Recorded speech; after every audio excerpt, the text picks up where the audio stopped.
Hi everyone, my name is Leanne and today I am going to be reviewing all of the books that I read in September.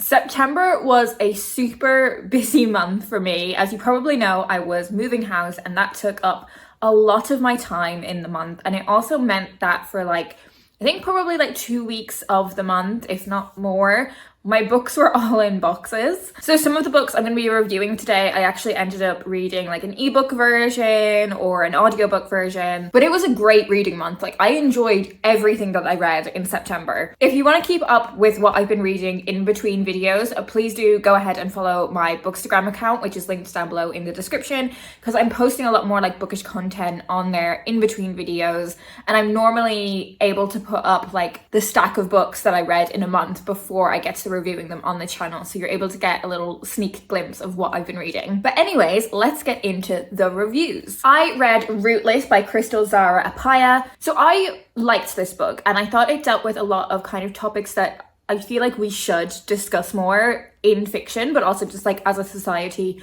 broadly. This is about a married couple who are kind of teenage sweethearts. They have this brilliant relationship, this brilliant marriage, but their feelings around having children has always differed. So Sam is the husband and he definitely wants a family, he definitely wants children. And Aifha has always said that she doesn't want kids. She's been pretty transparent about that. There isn't really miscommunication about the fact that he wants kids and she doesn't. And I do think there's a level of naivety from both of them in thinking that the other person is just gonna come round to their way of thinking, which is just not healthy at all.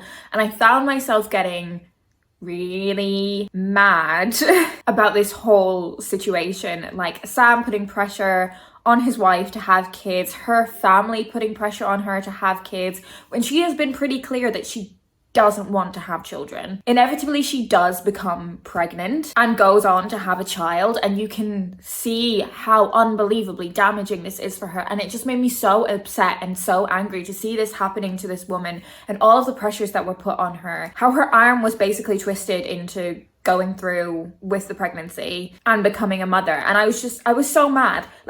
Don't basically force women to have children. If they say they don't want them, listen to them. And this path that they go down just has catastrophic effects on every area of both of their lives. I do have a lot of personal feelings around how lightly some people take the decision to become parents. And for me, this book just reinforced how carefully you need to consider that decision, especially if you are the person that's going through with the pregnancy. I think the ending of this book was meant to be a bit of a shock, and I don't think it necessarily was. I think it was kind of inevitable that the book would end this way, but it is heartbreaking. I think this was a really great book. I think I just had such a visceral negative feeling when I was reading this because I was so upset and angry about what was happening. So I actually left the reading experience feeling like I'd had a negative one, perhaps in a way that just proves that this is a great book because it was able to elicit that kind of reaction from me. I also read The Shadow Cabinet by Juno Dawson. I've been talking about this series a lot, seeing as we are in spooky season. So this is the second book in Juno Dawson's urban fantasy series for adults. The first book in the series was Her Majesty's Royal Coven,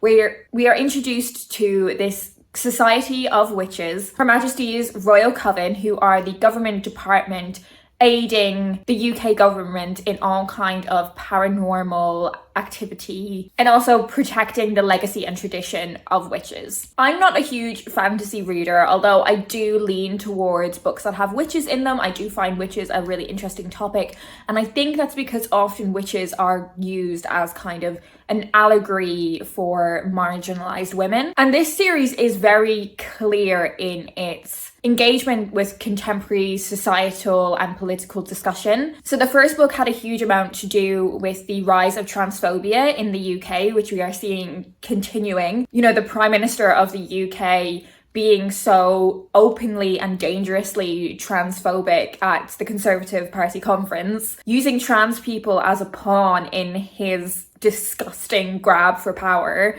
I mean, while we're here, trans people make up 0.4 to 0.5% of the UK population. Trans women being in women's wards in hospitals is not the reason that you can't get an appointment with the NHS. Trans women are women, trans men are men, non-binary people are valid. If you disagree with any of that, like, we're not gonna be friends. Anyway, so the first book had a lot to do with the rise of transphobia in the UK, and particularly how that is fueled by very prominent figures in the media and in politics. This second book really engages with another very poisonous area of our society and social and political discourse, which is the rise of these women-hating men's groups, this kind of incel culture, and that is depicted through witch hunters in this book. And I think engaging with those kind of social and political topics is how this series has really brought me into fantasy in a way that I've never really felt excited about a fantasy series before, and I'm really excited about this series. I also think all of the characters are really fascinating to spend time with. I can't talk too much about the character that we predominantly spend time with in this book because it's a massive spoiler for the first book, but that character is just so unbelievably like morally messy.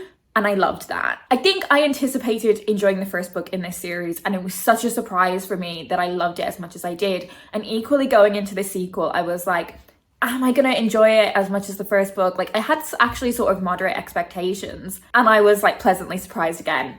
Love this series, cannot wait for the third book. So a pretty light and fluffy romance read for me in September was You and Me on Vacation by Emily Henry. So this is the second Emily Henry book that I've read. The other one that I read was Book Lovers, and I do think I preferred Book Lovers.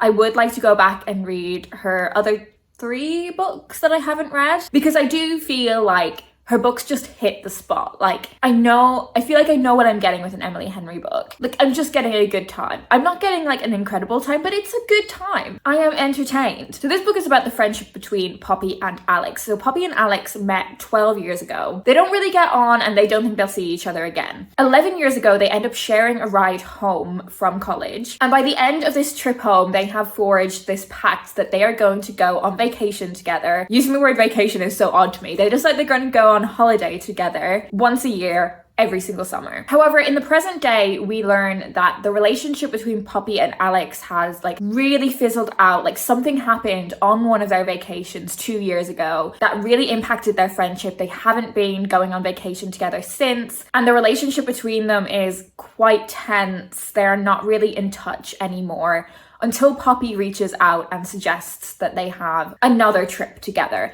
and it's very awkward. So we are flicking between their trip in the present day and their previous trips year by year. And I thought that way of telling the story was like really fun, like just checking in with their friendship basically like once a year and seeing what had changed and what had evolved in their friendship in that time. We see little by little how their jobs and their careers and their aspirations change. We see things happen with their families.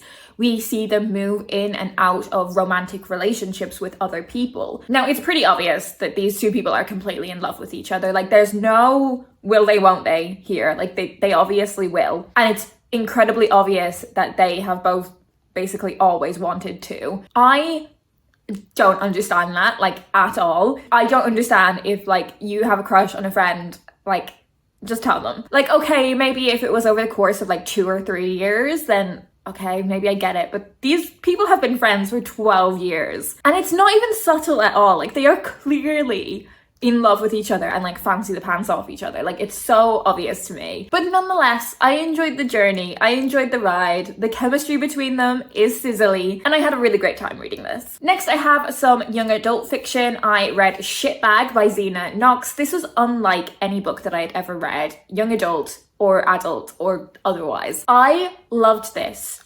so much. So this is about Freya, who one day collapses and she ends up having to get a temporary ileostomy bag. She was meant to go on this like hockey training camp with her hockey team in the Algarve, have this amazing summer like partying and training, but instead she is going to what is a poo camp. So it is a way for her to connect with other teenagers and kids who have also got bowel disease. Some of them have bags, some of them don't, and kind of share their experiences and get to know each other, which obviously does not sound fun to Freya at all. And she is initially like really resistant to participating in any of the activities that there are at this camp. And I loved watching Freya on this journey of her beginning like very self-obsessed. Like she thinks this is the worst thing in the world, that she is like the only person this is happening to. Like she's got a very linear kind of self-centered way of thinking, which to be honest, I would probably have as well. I think most people would have as well. You would feel like such a huge and dramatic change, especially when you're a teenager and your body's changing so much anyway, and you are getting used to your body and you are trying to learn to love your body. To have something so unexpected like this happen is huge for her. It is huge. So it's completely understandable that she's reacting in the ways that she is. But as she gets to know these other kids and their experiences, her mindset begins to shift. And I thought watching her on that journey was so brilliant. I also thought the romance plot that there is in this book was lovely. Freya just felt like a real teenager to me, and I feel like sometimes YA teenagers just miss the mark. They either seem like too young or way too old and way too mature. Freya and the people around her felt really genuine to me. And I thought the representation of people with bowel disease, with ileostomy bags, was really important. And I will say that the detail of kind of the process of changing her bag and stuff like that is very detailed and quite graphic. So if that's something that like I could be like somehow triggering for you, then maybe avoid this book. But yes, the detail made me kind of squirm and uncomfortable, but I think that's so important because that's the lived reality for people. Also, I feel like the older you get, the more you realize that everyone has some level of digestive problems. And we may as well just be more open and honest about that. I thought this was brilliant. Definitely amongst the best young adult books that I've read this year. I also read some middle grade. So I read Pages & Co. The Treehouse Library by Anna James. So this is the 5th book in the Pages & Co. series. The 6th book has just come out and I've heard such brilliant things about it, but I don't want to read it because then the series will be over. It is always so hard to talk about a book that is this far into a series, especially when we have kind of moved on to different characters in this series. So in the first book, it was entirely focused on this character called Tilly, and she discovers that she has this magical ability where she is able to book wander, which essentially means going into different books and being able to kind of wander around the story. And as the series progresses, we learn more about this broader society of book wanderers and the people who might want to use that ability for their own personal gain and the negative impacts that that can have. And as the series progresses, we are introduced to more characters and the focus shifts to different main characters in the following books in the series. Each book ends up focusing on a different like classical story as well. So all of the kind of stories that they wander into are classical stories because the author is only able to incorporate stories that are out of copyright. And in this book, we go into the Secret Garden, there is Robin Hood, and there's also the Jabberwock from Alice's Adventures in Wonderland. If you are looking for a cute middle grade series, I would hugely recommend this one. It is also so fantastic as an adult reader that loves books to just read this series that is so like beautifully and adorably bookish. And I think this series is just so like joyous and so imaginative and so magical. This series for me is like the ultimate cozy reading book. I'm going to finish with 2 books that I read that are published by the place that I work. So I read Secret Sister by Sophie Mackenzie. Sophie Mackenzie is probably most well known for her Girl Missing series. She writes like teen thriller mysteries. So it's kind of in that in-between stage where readers might not be ready to move on to kind of your Holly Jacksons and your Karen M. McManus, but they want something that has a bit more like depth to it than books for like really young readers. It's like teen rather than young adult. I really like Sophie Mackenzie books, but I think this is one of the best that I've read from her in recent times. So we're following 2 sisters who have lived 2 very different lives. In fact, they're not even aware of each other. So there is Asha, who lives on this kind of communal island that feels like a bit culty. The island is built on this principle of truth, but we realize that that's not really the reality of the situation. In fact, a huge secret is being kept from Asha, and that is the fact that she has a sister, and that sister is Willow. So Willow doesn't live in this kind of cult island place. She lives a pretty regular life. Willow has always believed that her twin sister died years ago alongside her mother. And when a stranger appears claiming that Asha, her sister, is alive, she doesn't know what to think. Like, she doesn't know if this is some kind of like sick practical joke. And the novel follows these two sisters trying to reconnect, even though it seems like, how do they do that? They have like basically no way of communicating. When we learn how this situation came into being, oh my god, like, it's one of those situations where you know that it is so morally incorrect what has happened in order to separate these two sisters. You know that it's not okay, but your heart breaks a little bit when you see the rationale in how it happened. I don't want to reveal it because it's kind of the reveal of the book, but oh, it got me right in my feelings. I read this super quickly as well. I really enjoyed it. And finally, I want to talk about Skandar and the Phantom Rider by A.F. Stedman. So this is the second book in this series. The first book was Skandar and the Unicorn Thief. I had already read Skandar and the Phantom Rider, but I'd read like an earlier version of it. So I decided that I wanted to reread the second book in preparation for me reading an early version of the third book. It's kind of, again, that thing. It's difficult to talk about a book in a series without talking about the first book in the series, so I'll kind of set up that first book. So in the first book, we are introduced to Skandar Smith, who is our protagonist for this series. This is set in a fantasy world where there are ferocious, deadly unicorns. So they're not the kind of like fluffy, glittery unicorns that we might be used to. It's not like My Little Pony, like that's not the vibe. These like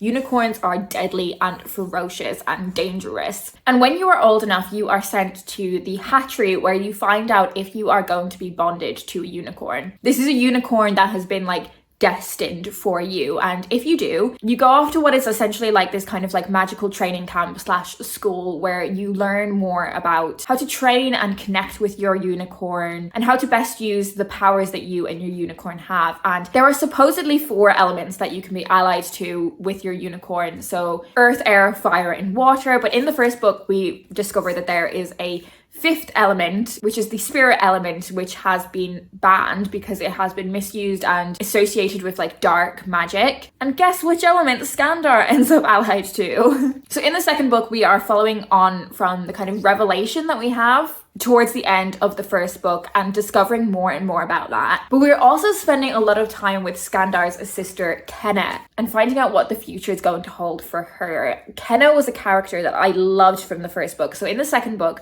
I loved spending time with her. This series is just so completely brilliant. Like, it is so filmic and cinematic. Like, all of the characters in like our protagonists and our side characters are such brilliant characters to spend time with. The morally grey characters are fantastic. The whole magical system in this is so carefully thought out. Like, I do know that I'm biased, like I do know, but genuinely, like, even if I didn't work where I work, I would be obsessed with this series. As an adult reader, being excited about these books and reading these books like in bed, just feeling like one more chapter, it makes me feel like a kid again. So I can only imagine how unbelievable it is to actually read this while you're a kid. So that's it. They are all of the books that I'm going to talk about today. Do let me know down below in the comments if you've read any of these and what you thought of them. Are there any of them that have kind of piqued your interest?